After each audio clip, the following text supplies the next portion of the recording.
Chris, how are you doing today? I'm doing great, Ryan. It is another beautiful day here in Silicon Valley. I uh I say this, but I'm looking forward to this, but I'm really looking forward to this conversation with you. I was on your website after reading your book, and you said I want to help people build massively valuable companies that can change the world. I was like, well, I mean, does that just sync up with what I'm trying to help people do? So, I think for the listeners who are not familiar with blitzscaling, just give us a quick overview of your background and then why you wrote the book, and then we can dive into some of the components and the practices within the book. Absolutely. So I have a classic Silicon Valley background, which is to say I'm not from here. I originally grew up in Southern California and then came up here to go to school at Stanford, which is, of course, a fantastic university. This was at the very dawn of the internet era. And so I had no idea I was going to go into the startup world. But after I graduated, I ended up getting recruited by a company called D.E. Shaw, which is probably best known as a very secretive hedge fund that was the company that Jeff Bezos worked for before he started Amazon. And alas, he left about 18 months before I got there, so I did not meet Jeff during that time. But I still met a ton of other smart people. And the company itself brought me on to help them with internet startups. So this was during the mid 1990s. And right out of the gate, as soon as I was done with college, I was working on internet startups. And I've stayed with the startup world ever since. It's been 26 years now, pretty astonishing. But it's been a great run. And along the way, I've started a number of companies. I've founded a number of companies. I've run companies. I've advised companies, hundreds of them. And then later on, after a couple of adventures, some successful, some not, learning experiences, we like to call them, ended up working with my friend Reid Hoffman, the the co-founder of LinkedIn, to write a couple of books, starting with the Alliance in 2014, and then Blitzscaling, the book we're going to talk about today, in 2018. And since then, it's been a whirlwind of going around the world, spreading the gospel of Blitzscaling.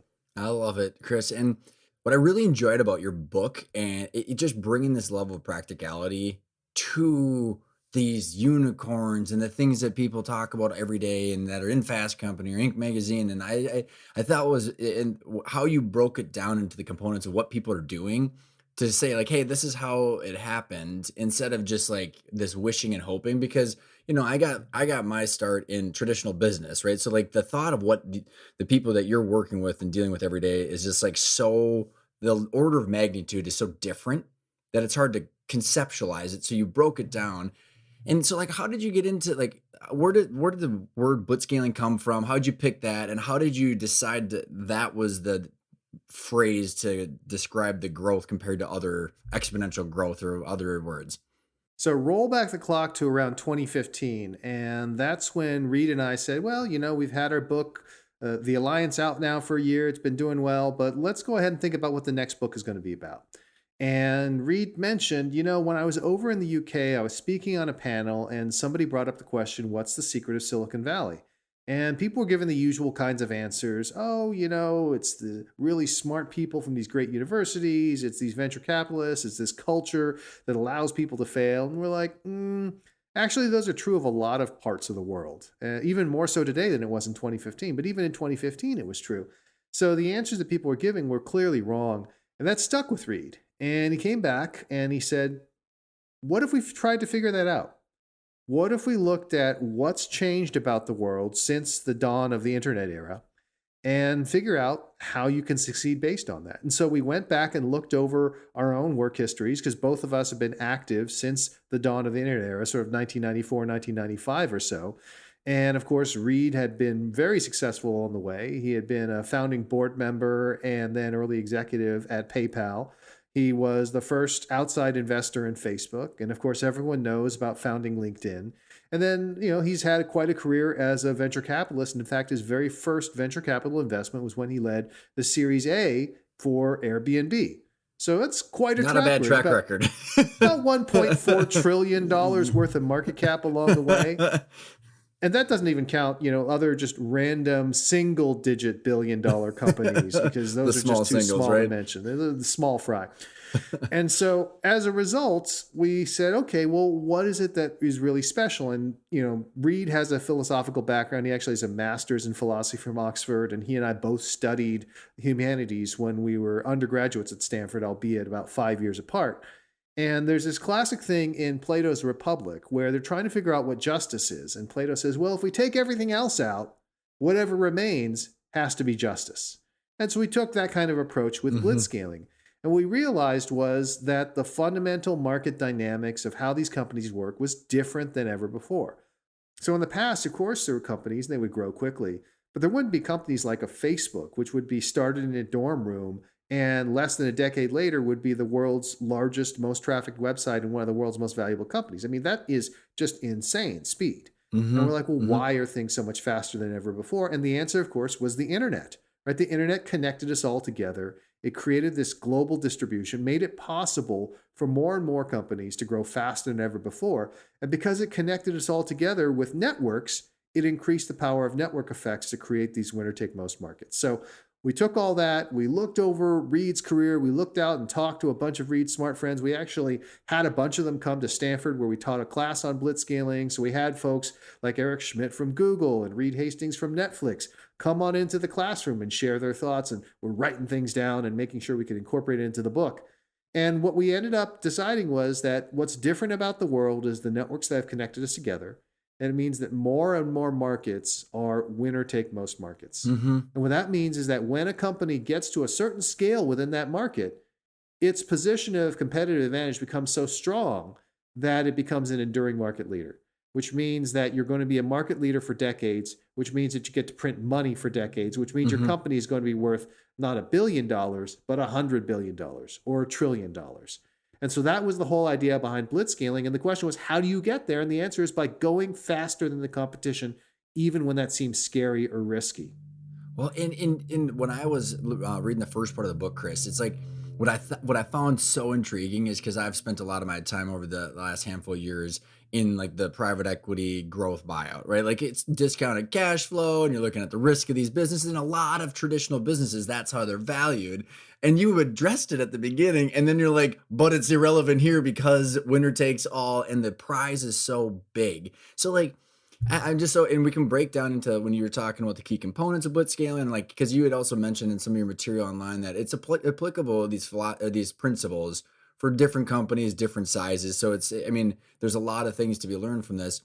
But I'm curious, like, before we get into that kind of the macro, I love the macro parts of this too, Chris. Is the fact that like I read platform revolution and like the race to free or radical whatever that was, where the fact that like capital goes so much further and there's the network effects that like you just like put this fuel on it and it's just amazing what can happen. I'm just curious, and like when you talk about the Facebook exponential scale or LinkedIn or PayPal, like the use of capital and talent and like how that impacts it all.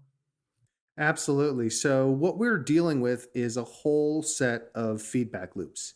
And that's why we have these winner take most markets. And the feedback loops continually strengthen the position of the market leader. It could be a network effect. So, obviously, with Facebook, as it gets bigger and bigger, you want to go onto the social network that all your friends are on. And if that's Hmm. Facebook, well, somebody says, hey, I've got this other social network. It's great. I'm like, are my friends on it? Well, no. All right, well, why am I going to join it? Are you going to Right. bribe me or something?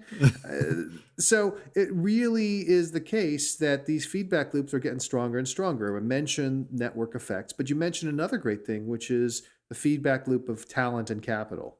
Hmm. And we've seen this happen. Companies that break out to an early lead find it much easier to attract the great talent and the follow on capital. And that's because people love a winner. And they know that if you manage to keep that position of early leadership and make it hold up, the prize is almost immense. And think about the number of millionaires that have been minted by the Facebooks and Googles and Airbnbs of the world, or outside of the United States, the number of millionaires minted by the Alibabas or Tencents of the world. It's astonishing. And so, of course, people want to be a part of it. Well, and it's so interesting too because you're talking. I don't know if you were specifically referring to the employees throughout that transition, but think about how Yes. many Airbnb millionaires from renting their places, or like the people that are hanging off those platforms and able to monetize their own skill sets in a way that probably never would have been done either. Going back to the word blitzscaling, you broke down like why you chose that word versus like scaling fast or exponential. Say, like, why don't you give everybody a little bit of the breakdown of that the word?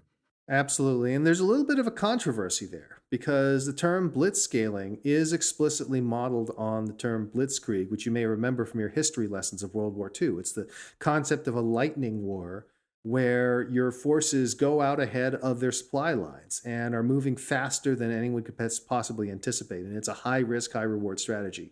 Now, it was controversial, and we thought about this very carefully because we are like, we're not warmongers. We're not pro war. And obviously, we're not pro Nazi Germany in any way, shape, or Right. form. But at the same time, it was very difficult to really evoke the kind of aggressiveness that we're talking about with blitzscaling without a term that really had this kind of historical resonance. And so we tried different terms, we played around with a variety of things, and in the end, it came back to this is the thing that makes sense. And, admittedly, it lands in different markets differently. There are plenty of markets like the United States where if you hear the word blitz, you don't think anything about World War II. You think about the San Francisco Right. 49ers and Football. the Kansas City Yeah. Chiefs in the most recent Super Bowl. Or actually, no, the most recent Super Bowl was the Tampa Bay Buccaneers and the Kansas City Chiefs. Boy, it's remarkable the talent that we have these days with quarterbacks ranging from Mahomes to Brady. But anyways, I digress. The point is, that the associations with blitz are very different, but they all share the same thing. When you hear the word blitz, whether you're thinking about it from a historical perspective or a modern sports perspective, you're thinking about taking a risk and really going for it. And so as you outline in the book with you and Reed, you talk about, so you got the three basics, and I know there's the techniques and the stages, but like what you really did, and I don't know if this is your guys' philosophical backgrounds, because I dig it too, where you're taking the world of complexity and you're saying, okay, it's got to be simple, and that's the hardest part is to break it down into the simple form. How did you guys go about doing that? And maybe you can we can set the stage with a couple of the big components and then break it down. But how did you get to the point where you were able to say, okay, here's the justice of the content we need to focus on? Yeah, and that's where our writing process comes in. And I don't know how other authors necessarily write their books. I only know how we write our books. And the way we begin is really just by talking. Again, I think this comes from our philosophical background. We're just talking and trying to get to the root of the ideas, throwing out hypotheses and telling stories and seeing which patterns fit. And in the case of blitzscaling, we started off saying, well, what is it that really makes these companies grow? And we were thinking, well, is it the network effects? Like, network effects are really important, as you see in the book. They're one of the things we focus on. Hmm. But is that truly the what we call mechanism of action? That's a term I stole from the drug makers, right? When you make a drug to treat a disease, they have a mechanism of action. Oh, this blocks this receptor, Hmm. or this stimulates this neurotransmitter, or something like that. Well, with blitzscaling, we said, well, we have all these things like network effects and virality, and they're all fascinating, but they're all things that are one step removed. What's the actual mechanism of Hmm. action? What is the set of things that occurs to make these companies so successful? And so that was really how we went about it, having these endless discussions about the companies. Then once we had hypotheses, what we would do is we would write them up and then we'd take them out on the road. We'd share them with some of these smart friends. If you're going to write about blitzscaling, you might as well ask Eric Schmidt over at Right. Google, hey, The well, people what that do you did think? it. Is our hypothesis correct? And this is what we heard when you were in our classroom. And does this make sense generalizing from it? And so we really did a networked approach to writing the book, really getting a lot of great feedback in so that we could incorporate it and reincorporate it. We're not professors. We don't spend all our time with a bunch of graduate students doing some sort of survey or experiment with chocolate bars or something like that. We're talking to the people who actually did it and then trying to extract from them the lessons that they learned, or maybe even the lessons they didn't consciously realize they learned, but which come out from the patterns. Well, I found you actually just hit again on a good point, because I was like, as I was reading the book, it's like you could tell, like, as Reed's articulating it and you're describing these stories, like it's almost like the truth was discovered in the reflection process more so than like, because if you think about how many people went through all of your five stages of actual blitzscaling, and you're going like to get to that nation stage, some people did it like by accident. I would say they had the raw goods, but like, when you said you're going back and reflecting on it, you're going, oh, like there's something common among the people that got there. And this is one of the reasons why Reed is one of the perfect people to be involved in writing this book, because most people, they're involved with $100 billion company, right? They don't end up being a key part of starting three or four of those companies. And Right. so as a result, being able to see the pattern play out over and over and over again, I think helped Reed draw some of those conclusions. Because most of the time, let's face it, if you were, for example, a great entrepreneur like Larry Page over at Google, you're going to draw a certain set of conclusions, but they're only going to be based on one experience. Whereas if you've helped build PayPal and LinkedIn and Facebook and Airbnb, you start to see what the common threads are. So let's dive into some of those common threads, because I think what was interesting about the book in your guys' work is that it is demystifying, saying, okay, like this is how someone literally got from their garage or their basement to the point of one of the most powerful or like influential or valuable companies. So I don't know if you want to break it down to the basics. I know you got the techniques too, but Yep. like you've got your process and how you're wrapping the logic together. Absolutely. Well, I'll just give people the straightforward summary, which is you begin with the concept of technological innovation. Now, there's a reason why most of these companies are technology companies. It's because they're taking advantage of a market that has changed. And most typically, markets change because of new technologies and innovations. But the innovation itself is not enough. That's where the next stage comes in, which is not just technological innovation, but business model innovations. One of the things we observe over and over again is that the enormously successful companies don't just use the same business model or revenue model of the past companies, right? The people who tried to just take existing businesses and shove them onto the internet failed. Whereas the companies that built from scratch, that realized that there was a new way of doing things, were the ones that succeeded. So Google, instead of focusing on we're going to run ads like we're a magazine with ads between the pages, Google instead said, well, we're going to have this concept of self service ads in AdWords. And this is going to end up creating a two sided marketplace and building some strong network effects that are going to make us the dominant player. Now, again, did they think about that right at the very beginning? Probably not. They were just trying to figure out what to do. Google very nearly well went out of business. There were times when the investors were thinking about shutting it down. Fortunately, they managed to figure out the right formula before that happened. And so as a result, what we try to tell people to do is to figure out what is that business model innovation. Don't just feel like, oh, this is proven, therefore we're going to do it. Well, guess what? In a completely new medium, it's not so proven. It's only proven for the previous medium. And then the final thing is what we call management innovation. This is really where we focus a lot of the book. Because if you, in fact, develop this great new technology or adopt this great new technology and create a new business model that takes into account you're growing incredibly rapidly, all of a sudden you have to manage the company really differently. All the Yeah. management we read about in the Harvard Business Reviews of the world, and we've written for Harvard Business Review, it's probably the premier management magazine. It's written from the perspective of an ordinary business, from the perspective of an extraordinary business, even like the great corporations of the past for decades. For example, General GE. Electric Yeah. was Yeah. There where you we go. learned everything. Well, how does GE do it? How does GE do it? Well, guess what? When you have 20 people and you're going to have 200 people next year, and none of you have been to business school, doing it the way GE did it is probably not going to be relevant. And so what we said is you have to understand that this process of blitzscaling is so counterintuitive. You got to adopt new management innovations in order to make it work. And that's where we then go through and explain blitzscaling in terms of how you grow and how you manage that growth.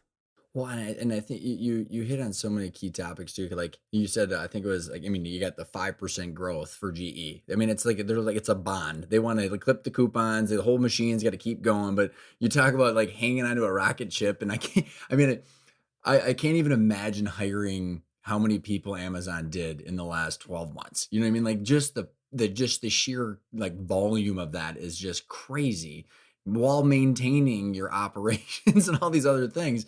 Before we get into the different stages, Chris, and like the how you're managing and growing through that and kind of recalibrating, I want to talk about the business model and the technical Hmm. innovation, because when I look at a lot of like even mid-market companies that they have this traditional business, and there's like amazing opportunities for these people and entrepreneurs to find a problem that their own industry. I was talking to a wine distributor yesterday, or you name like these different random businesses where like there's a business opportunity there to create some technical innovation and then think about the business model differently to scale that to create different value than they could in their current business.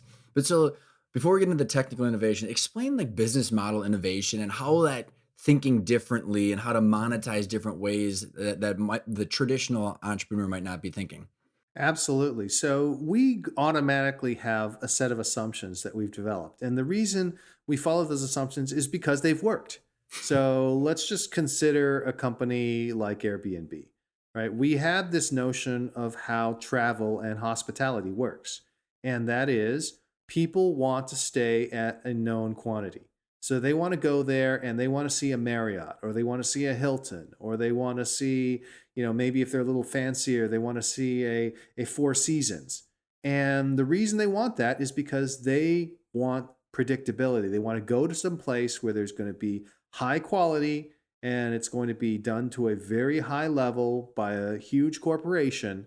And, there's a lot to be said for that. I've spent a lot of my life staying in those hotels, and they have great staff and they have great facilities, and those are all wonderful. And if you said, I want to compete with Hilton, and you said, I want to go head to head, all right, well, that's going to be tough, right? You're going to have to spend a lot of money. You're going to have to buy these properties or rent Mhm. these properties. You're going to have to train staff. That's going to be really tough. How are you going to compete with that? If, on the other hand, you said, well, tell you what, instead of having these enormous hotels with professional staff, where there is a brand that has a certain kind of experience, what if everything were different?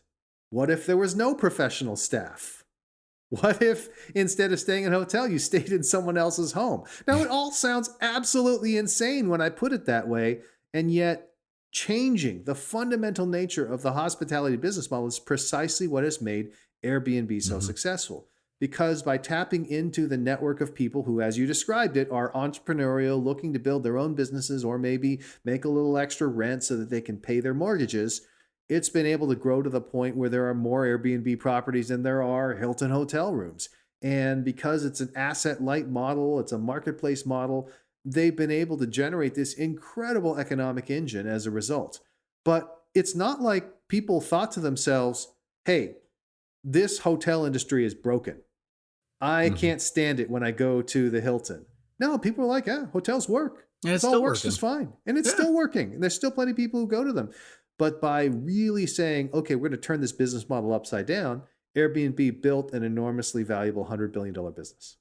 Well, and I think about like, and I don't know where in the process of this is of looking at the market opportunity, because that also probably gets into the anxiety of grow at all costs to because the moment the idea and the shift happens in the marketplace, it's like we got to race to, like you said, capture the market. We're thinking about monetizing things differently. I think it's just interesting. And when you, and I don't know in the process of when you're talking to all these people in the research of the book of like looking at the market cap opportunity, Chris. Like you, especially if it's a new concept, like of search, or like even when you guys were talking about with Reed on the Rolodex of professional, and a digital. You talked about. I can't remember what the other person was, the other company was, but it was like the digital Rolodex versus how Reed had created LinkedIn. But how do you even like assess the market cap?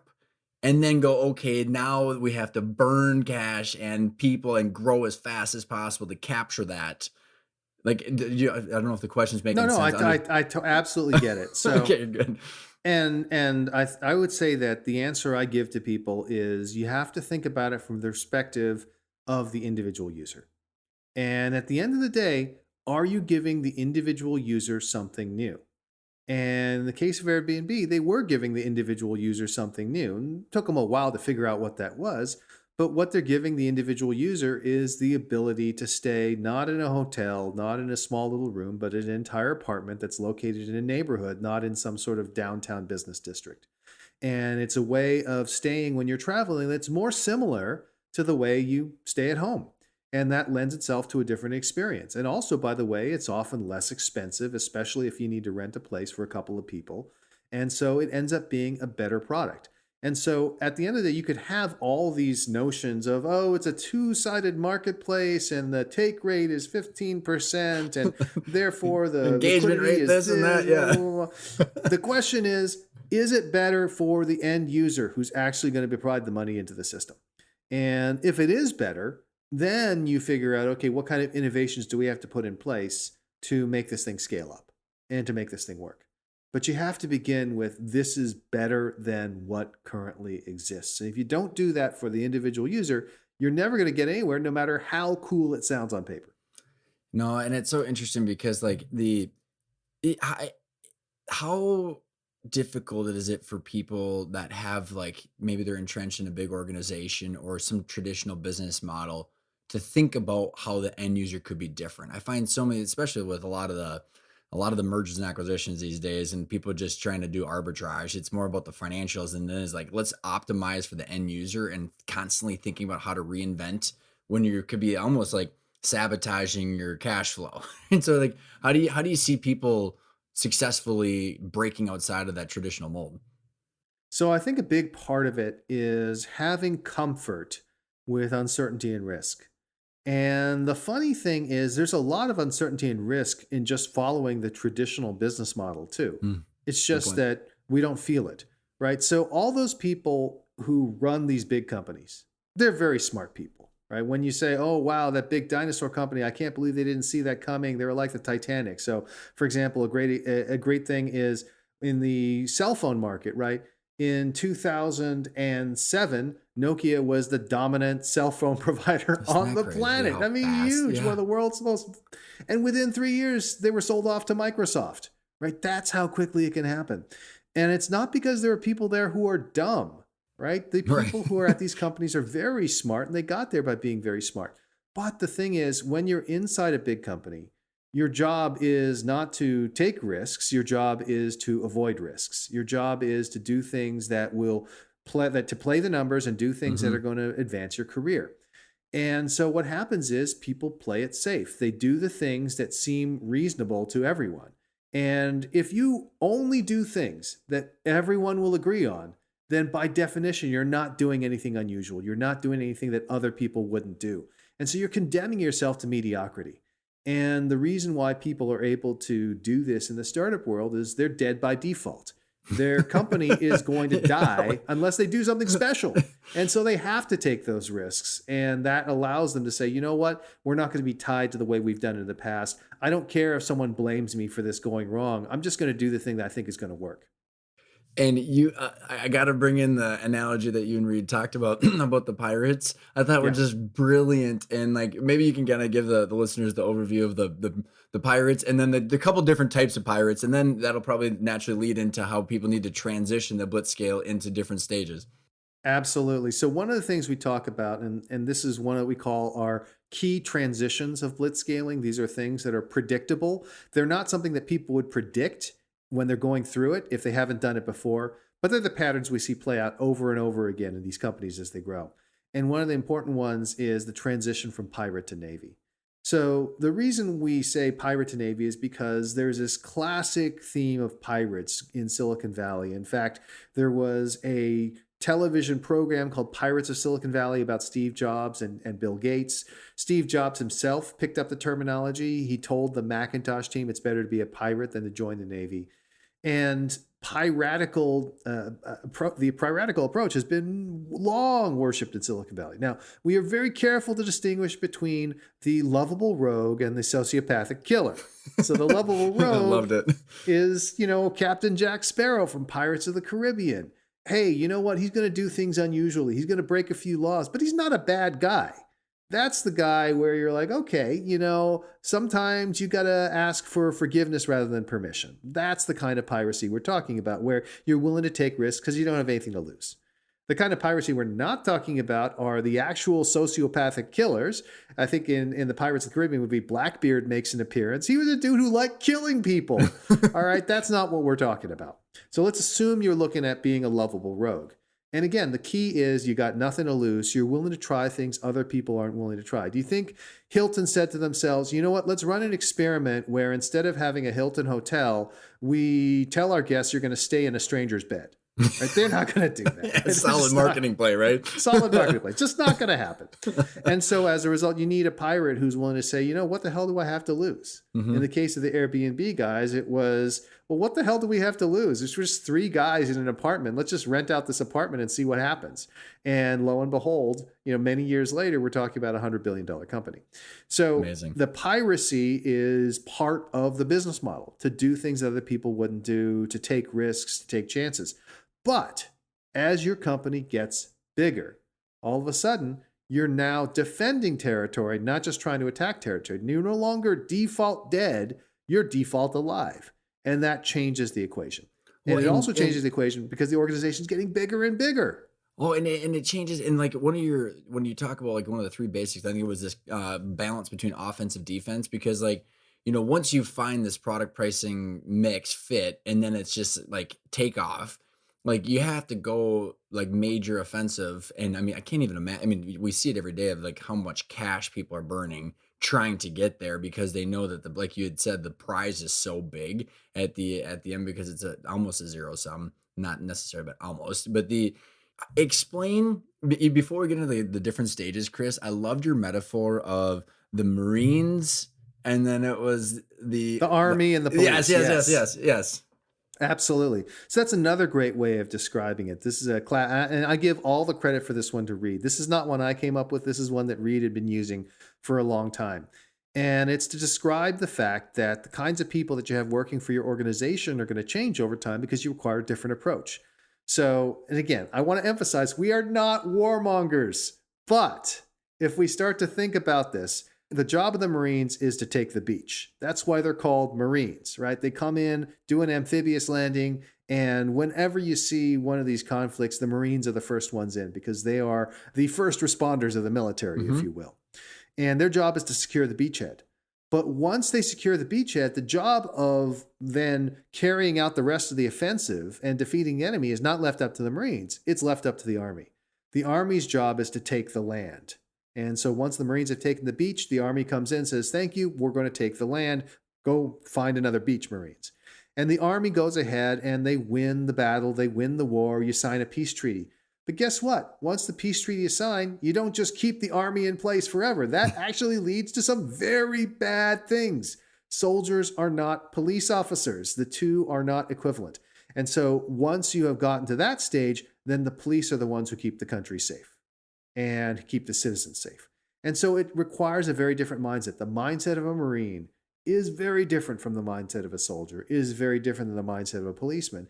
And you have to adapt and adjust. And what happens is, as you grow your company, you've got these Marines that took the beach for you. You got to find them another beach because taking a bunch of Marines and telling them now you're going to be cops, bad idea. Well, and didn't even say in the book too, like it's okay to have your Marines and your Army like communicate and overlap a little bit, but you don't want your Marines and the police officers in a strategy together because it's such a vast difference between the two. Exactly. There's just too much of a gulf to bridge. And again, there may be some very special individuals who can do it, but it's just safer to draw those very clear distinctions.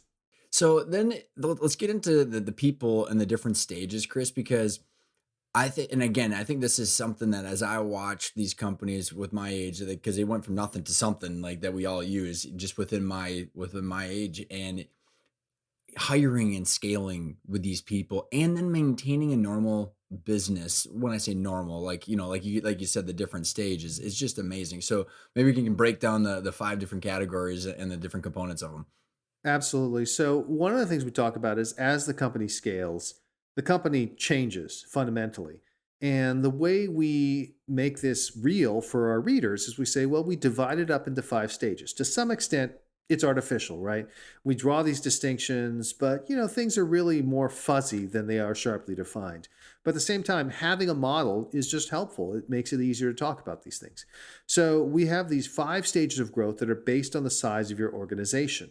And each one is named after a different unit of human organization, and each one has a very different flavor. So you start off at the family stage, which is what we refer to as up to 10 employees. Then we have the tribe stage, which goes from there to up to 100 employees. Then we have the village stage, which goes up to 1,000, the city, which goes up to 10,000, and then the nation, which is 10,000 plus. And the reason we use these is because when I use those words, you instantly have an image of your mind and you instantly have a gut instinct about how Hmm. these things are run. Everyone knows what a family is like. It's a bunch of people under one roof. They know each other super duper well. But guess what? It's kind of informal, right? When you're in your home, I don't think, you say, hey guys, time for our daily stand up, or all right, Would you call it family the board prairie meeting. pop up? I loved that.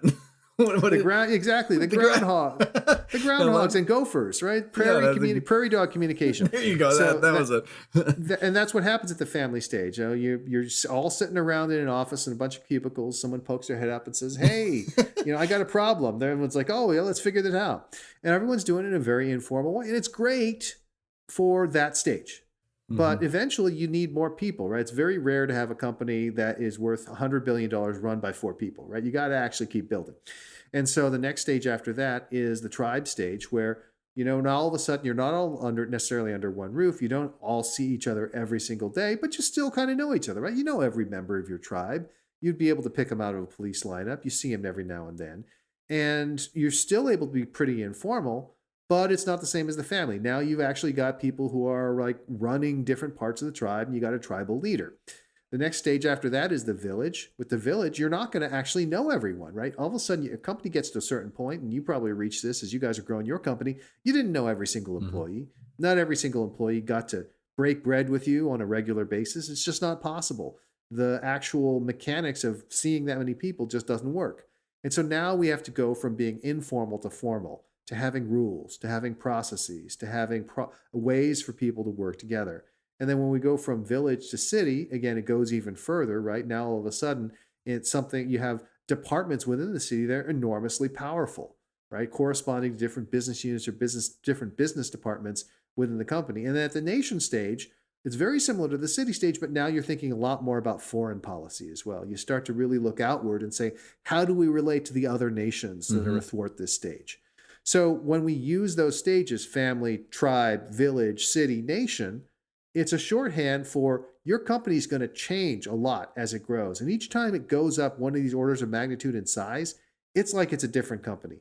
And you got to understand that and anticipate it so that when change comes, you embrace it as opposed to resisting it and trying to run a company that is 10,000 people with the tactics that work for a 10-person company. And I think about just the complexities with it. If you were to take 100 years and go through that transition, I can't imagine most human beings are capable of going through that, one individual, right? And then I think about just the sheer speed that these companies go through those transitions. Mechanically, how are people dealing with that kind of scale of like the people and the systems and the processes? What are the guiding true norths, or like what are the things that you see, Chris, that are helping everybody kind of at least attempt to row in the same direction? Well, this is a really tough one because it involves this hyper growth. And again, just to give you a sense of it, one of the companies I've been studying recently is a company in China called Pinduoduo. That is literally, if you measure by revenues, the fastest growing company of all time. Hmm. Right? It went from being founded in 2015 to being a $10 billion, $100 billion company. I don't even remember the figures by 2020. Right? We're talking about the most insane growth you've ever seen. And when you grow that quickly, right, all the normal processes break down. There's no Every day. way every day. Every And day. ironically enough, I'm actually looking at investing in a company that is the Pinduoduo for another market. And I was talking with the early investors in the company. They'd also invested in Pinduoduo, and they were saying, they're barely keeping the wheels on the train, and that's a good thing, right? Because the idea is you got to keep growing, even if the wheels are barely on. So, how do you actually make this work? So, there are a couple of sort of true norths, as you described it. One is the question of building a culture. And you hear all the time about how important culture is. The reason culture is important is because when the companies are growing that quickly, the founders cannot be everywhere. There's just not enough of you to go around. And so, in order for people to make the right decisions when you're not there, you have to be able to build a culture. There's no way to build a set of rules that will cover all the different possible situations that will come up. This is actually a lesson that we drew from Reed Hastings over at Netflix. He had a previous company called Pure Software, which was very successful, ended up making him rich. But at that company, he was still young and inexperienced. And his solution, whenever something went wrong, was to make a rule to make sure that bad thing never happened again. And this is very common, right? This is often the way that like a sports league will proceed. Oh, they did that. That was wrong. Okay, put a new rule in. And what he said is eventually he realized they'd built a company where he'd driven out everyone except for the rule followers. Oh, yeah. And Yeah, yeah. now he's like, why am I working at a company I wouldn't want to work for? Mhm. And so the solution to that is not to try to cover everything with rules, but to cover everything with culture, to have a set of shared values, to have a way of doing things that people can interpret for themselves. And will they always interpret it exactly the way that you would have as a founder if you were there in that situation? No. But as a founder, you also have to learn to let go of that and say, you know what? I have built the culture, but the culture, I'm not the sole determinant of the Mhm. culture. I'm not the sole determinant of what is and isn't right. I'm going to offer my suggestions, but in order to build something this big, I got to let go of some of that control. Chris, that last comment is actually a perfect I was gonna ask you the question anyways, but it perfectly led up to it, is like, what component of ego gets in the way of people with this? Whew, boy, so many components. So I would say that the biggest problem that happens is that people tie their identity and their self worth in with the company. And this is dangerous on so many levels. It's obviously dangerous if the company fails and then you feel like you yourself are a failure. That's pretty obvious. But it's dangerous even if you succeed, right? Tying your self worth in with the company is insanely dangerous. Believing in well, I was going to say, I'm revealing my age, what magazines say about it. There's not even magazines anymore. They're magazines and magazines covered. I guess the story at the top of the page of the The website, maybe flipper or the yeah, right, whatever it is. the big feature, right? Focusing on those things is just a terrible idea. And in fact, is going to lead you astray. Because remember, what those stories do, what those beliefs are, is like, I've somehow made it and I'm now successful. I was struggling before, now I'm successful. Well, guess what? That is a recipe for saying, and therefore I'm going to keep doing the things the same way, or I'm just going to do things the way I feel them, as opposed to saying, hey, this company is continually adapting and changing, and I got to stay on top of this. I got to keep learning if I'm going to keep riding this tiger. And so that's the problem that happens, right? People tie their ego in with the progress of the company, and then they fail to see that what made the company successful is not them as a broad concept, but Mhm. rather being able to adapt and learn.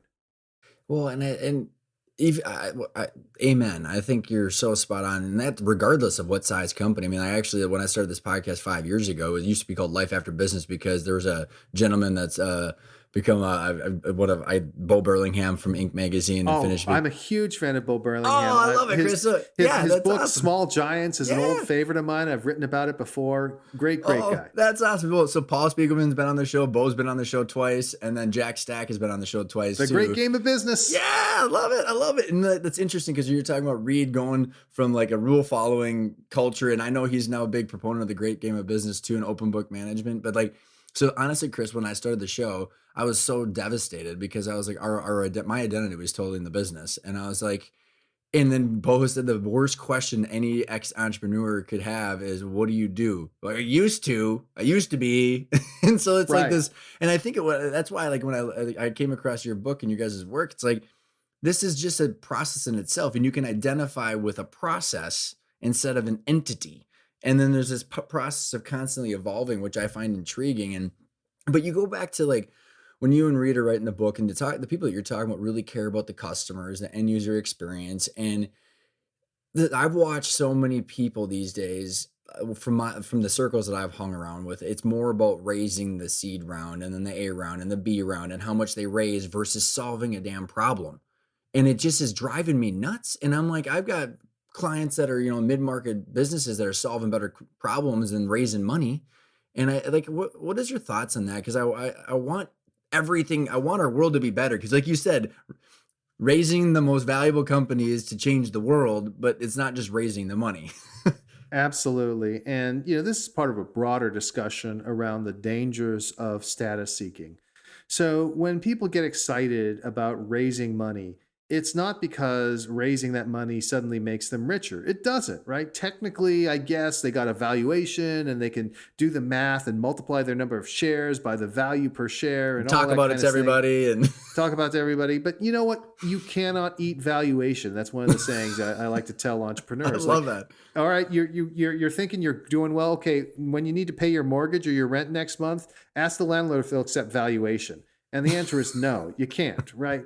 And so as a result, people just go nuts for this thing. And the reason is we are acculturated to seek greater status.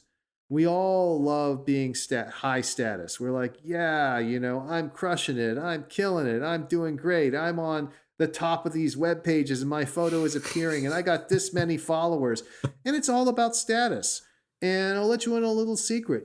Status can be useful, but it doesn't bring happiness. And it certainly doesn't reflect who you are.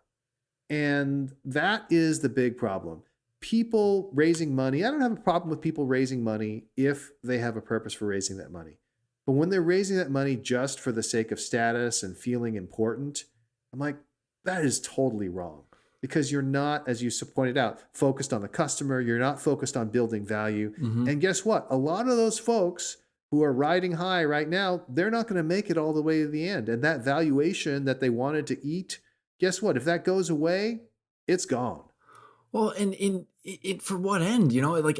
Chris, I'm assuming maybe I shouldn't assume, but I read this book, Conscious Capitalism, years ago, and I can only imagine that you like that too. I had Alexander on the show a few years ago, and I hope, when I think about the philosophy that you and Reed packaged up together, and you combine that with the capital and the talent, and then tying that to a problem. So I just got done reading Gates's How to Avoid a Climate Disaster. Hmm, hmm. Let's focus on those kind of things, right? Like shit that's gonna change the world for the better for everybody.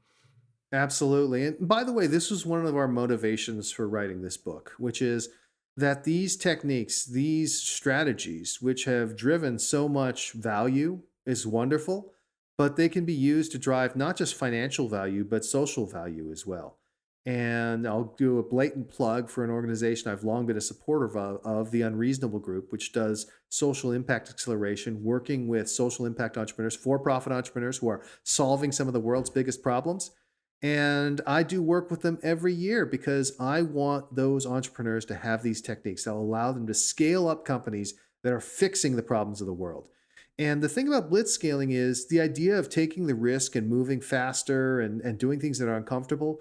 Historically, that's something that only the most confident and aggressive people did. And typically, the most confident and aggressive people are oftentimes the most megalomaniacal and not necessarily the kind of folks that are thinking about the broader implications for humanity. And so, by taking this and demystifying it, making it possible for those people out there who have positive pro social values to understand that, you know what, you can do good and do well. And in fact, you can scale up doing good much faster. That's one of the reasons why we've put this book out there and why I go and talk on podcasts like this one, because who knows what amazing entrepreneur is listening right now and thinking to themselves, you know what? They're right. I can make a difference and I can make a difference faster than I ever thought possible. I love it. I'm gonna bottle that whole comment up, and I just love it, Chris. And to continue that whole this the megalomaniac and the narcissism that of the rage and all that stuff. If we put that over here and say to the humble individual that's listening in, is the reason could be the reason to go through all of the craziness, right? It's the cause that actually, I think, because it's the same thing for me. At some point, I've had so many people on the show that have made so much money and they're so miserable, and it's and honestly, I'm like, I have so many purposes. I'll give you a couple, That's right. but tying in that purpose and then blitzscaling because of the purpose, not because of the raise or because of the status. I think, hopefully, you can get those humble inventors, thinking a little bit differently. Absolutely. I want those people, with the mission, with the vision, with the values, with the desire to make a world a better place, to have the strongest possible tools to succeed.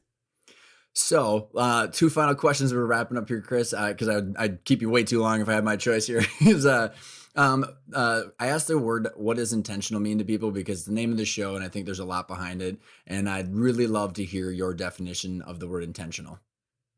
So when I think of intentional, I think of meaning making a conscious choice. And the thing is, making a conscious choice is your best option because the other option is making an unconscious choice. Even if you think you're not choosing, people always think, oh, I can just wait a little bit, get a little more information, and then make the decision. Guess what? You're making a decision, you're making a choice. You just don't realize it. So I think intentional growth and intentional decision making means always thinking about what the end goal is and making choices that get you closer to the end goal. And you're not always going to be right. I wish I were right 100% of the time. I can assure you I'm not. But if you're intentional about it, you'll be right a lot more often and you'll make progress a lot quicker and you'll have a much greater chance of getting to that place that you ultimately want to get.